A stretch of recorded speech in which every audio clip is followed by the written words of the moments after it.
First of all, I'd like to thank the Dwight D. Opperman Foundation and its chair, Julie Opperman, and David Rubenstein, chair of the Justice Ruth Bader Ginsburg Woman of Leadership Award, and to Justice Sonia Sotomayor for being kind enough to present it to me. I must start by telling you how truly humbled I am to accept this award bearing the name of the great Justice Ruth Bader Ginsburg.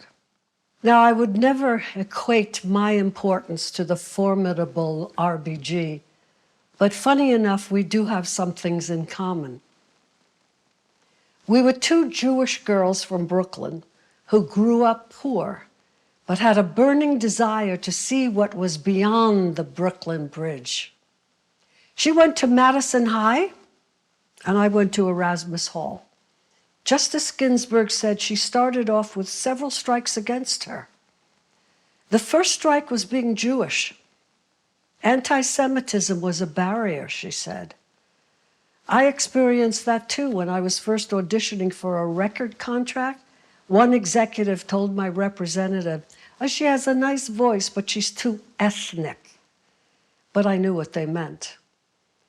Decades later, I was trying to make Yentl because I felt it could say something about gender inequity.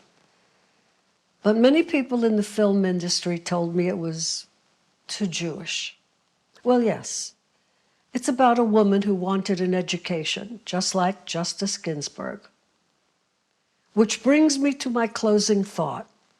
I've always loved the Jewish tradition of tikkun olam, which means to repair the world.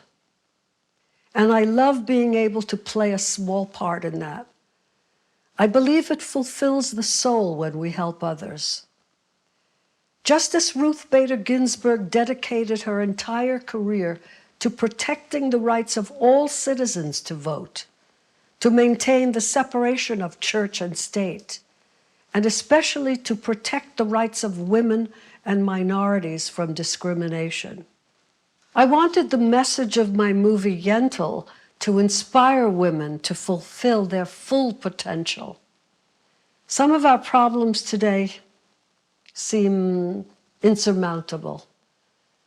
But as I wrote in the film, nothing's impossible. That phrase could easily apply to Justice Ginsburg's profound spirit and legacy.